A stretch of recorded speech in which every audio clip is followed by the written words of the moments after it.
बच्चों, कैसे हैं आप सब? आशा करती हूँ आप सब अच्छे होंगे, स्वस्थ होंगे। स्वागत है आपका इस कक्षा में। आइए आज हम पढ़ते हैं हिंदी व्याकरण का पाठ 1 भाषा, लिपि और व्याकरण। भाषा, लैंग्वेज।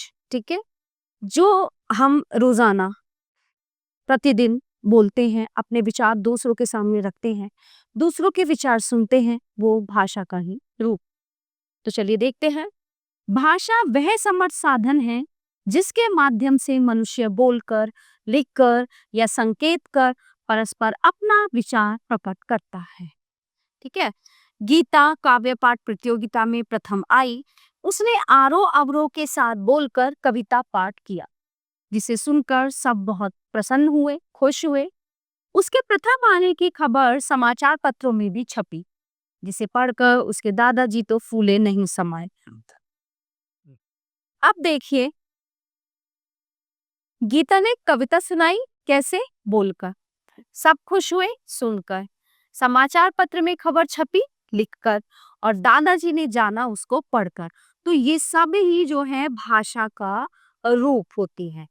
बोलकर और सुनकर प्राप्त की गई जानकारी मौखिक होती है, लिखकर और पढ़कर प्राप्त की गई जानकारी लिखित होती है।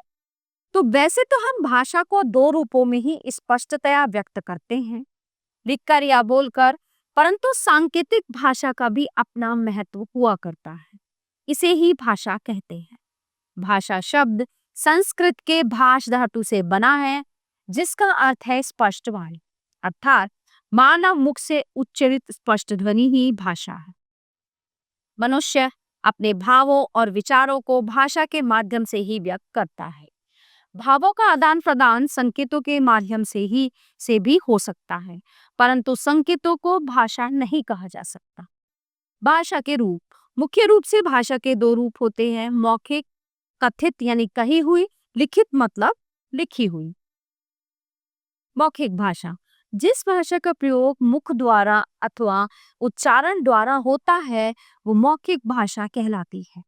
वार्तालाप यानी कि बातचीत, काव्य पाठ, कहानी सुनाना, भाषण, समाचार वाचन, वाद विवाद, नाटक, रेडियो, दूरदर्शन के श्रव्य यानी कि सुनने वाले कार्यक्रम आदि है भाषा के मौखिक रूप है, और ये भाषा का मूल रूप कहलाता है। लिखित भाषा, जिस भाषा का प्रयोग लिखकर किया जाता है वो लिखित भाषा कहलाती है। पत्र लिखना, शाम पट पर लिखना आदि लिखित भाषा के उदाहरण हैं। आधुनिक युग में इंटरनेट व मोबाइल पर संदेश भेजना भी लिखित भाषा के ही उदाहरण है। लिखित भाषा भाषा का स्थायी रूप कहलाता है, क्योंकि लिखे गए विचारों को अनंत काल तक सुरक्षित रखा जा सकता है।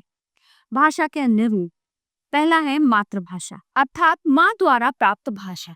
वह भाषा जिसे बालक अपनी माँ तथा परिवार द्वारा सीखता है, उसे मातृभाषा कहते हैं। इस भाषा से बालक का सर्वप्रथम परिचय होता है। यदि माँ गुजराती बोलती है तो बालक की मातृभाषा गुजराती होगी। यदि परिवार द्वारा पंजाबी बोली जाती है तो बालक की मातृभाषा पंजाबी होगी। राष्ट्रभाषा, राष्ट्रभाषा अर्थात राष्ट्र की भाषा, वह भाषा जिसका प्रयोग देश के अधिकांश निवासियों द्वारा किया जाता है, राष्ट्रभाषा कहलाती है। भारत में हिंदी का प्रयोग लगभग 70% निवासियों द्वारा किसी न किसी रूप में किया जाता है, अतः हिंदी हमारी राष्ट्रभाषा है। प्रत्येक राष्ट्र की अपनी अपनी राष्ट्रभाषा होती है, जैसे चीन चीनी, जापान जापानी, फ्रांस फ्रांसीसी, ब्रिटेन अंग्रेजी आदि। राजभाषा, राजमा भाषा अर्थात राजकाज की भाषा, वह भाषा जिसका प्रयोग देश के कार्यालयों में कामकाज के लिए किया जाता है, राजभाषा कहलाती है। राष्ट्रभाषा तथा राजभाषा में अंतर है, इसे एक नहीं समझ लेना चाहिए। भारत में कार्यालयिक कामकाज के लिए हिंदी तथा अंग्रेजी दोनों भाषाओं का प्रयोग किया जाता है। 14 सितंबर 1949 को संविधान के अनुच्छेद 343 के अनुसार हिंदी को भारत की राजभाषा घोषित किया गया, इसलिए प्रतिवर्ष इस दिन हिंदी दिवस मनाया जाता है। संपर्क भाषा, संपर्क अर्थात संपर्क की भाषा, वह भाषा जिसका प्रयोग देश के निवासी आपस में संपर्क करने के लिए करते हैं, संपर्क भाषा कहलाती है। भारत की संपर्क भाषा हिंदी है तथा विश्व की संपर्क भाषा अंग्रेजी। मानक भाषा हिंदी का प्रयोग विभिन्न प्रयोजनों और कार्य क्षेत्रों में होता है। इस व्यापकता के कारण तथा अधिकतर क्षेत्रों में हिंदी में के प्रचलन के कारण इसके कई रूप देखने को मिलते हैं। अतः इनमें एक रूपता लाने के लिए विद्वानों तथा सरकार के संयुक्त प्रयास से प्रचलित रूपों में से जिस रूप को मान्यता दी जाती है वो मानक भाषा कहलाती है। भाषा में एक शब्द के अनेक रूप प्रचलित हैं। विद्वानों द्वारा एक रूप को मान्यता प्रदान की गई है। जैसे वर्ण शब्द मानक रूप ख, तो, शुद्ध अशुद्ध, विद्यालय विद्यालय, चाहिए चाहिए, खंड, ये मतलब देखो दो अलग अलग तरह से लिखे गए, गई गई, अंत अंत, हुआ हुआ। भारत की प्रमुख मान्यता प्राप्त भाषाएं। भारतीय संविधान में अनुच्छेद 343 के अनुसार हिंदी भाषा को राजभाषा मानते हुए 22 भाषाओं को मान्यता प्रदान की गई है। वे इस प्रकार हैं: मणिपुरी, मराठी, उड़िया, संस्कृत, तमिल, तेलुगु, संथाली, हिंदी, पंजाबी, डोगरी, मलयालम, कन्नड़, नेपाली, गुजराती, असमिया, बोडो, बांग्ला, उर्दू, कश्मीरी, मैथिली, कोंकणी तथा सिंधी।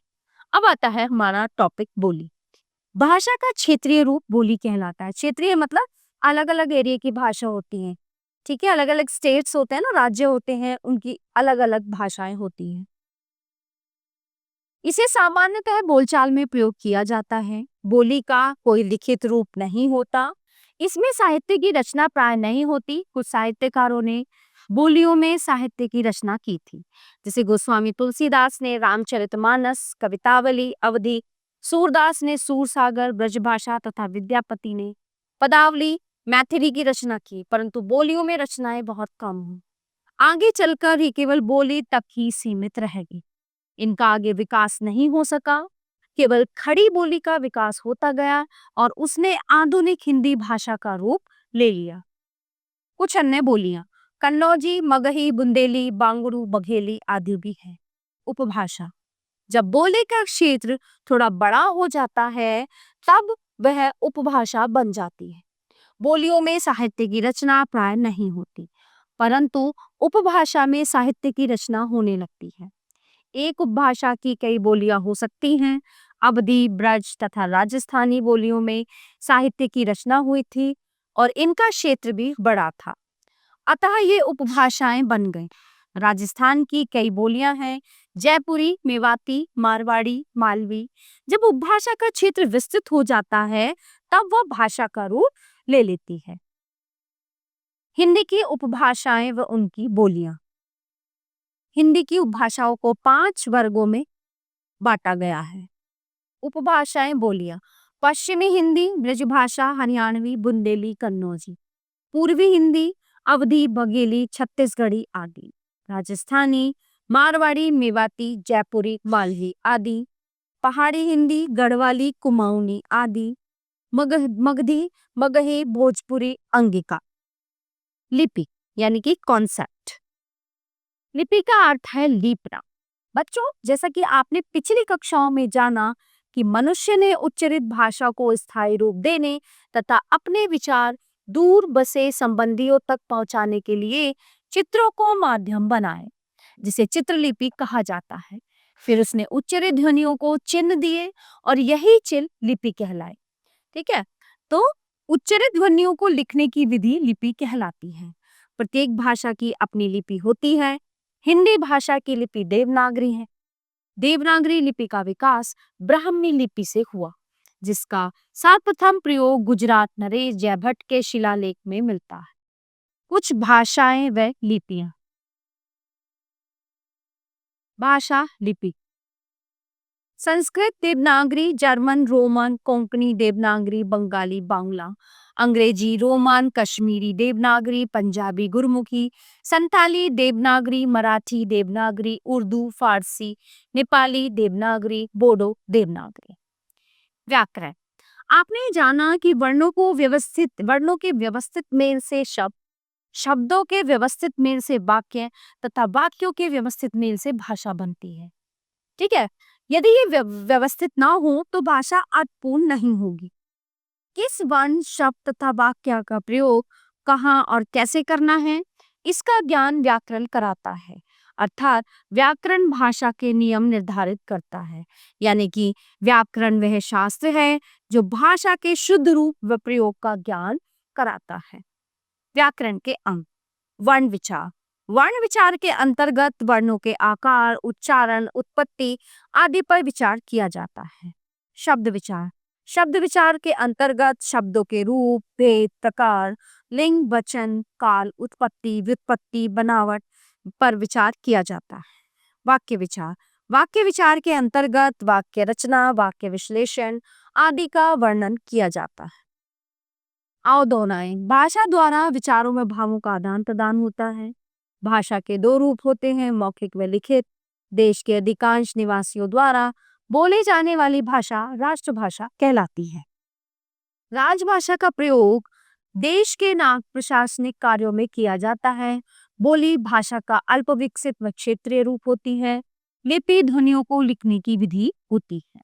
व्याकरण भाषा के शुद्ध रूप का ज्ञान व प्रयोग सिखाता है। प्यारे बच्चों, ये था हमारा पाठ भाषा, बोली, लिपि व व्याकरण जो ये पे समाप्त होता है। आशा करती हूँ आपको अच्छे से समझ आया होगा। मिलते हैं अगली कक्षा में। धन्यवाद।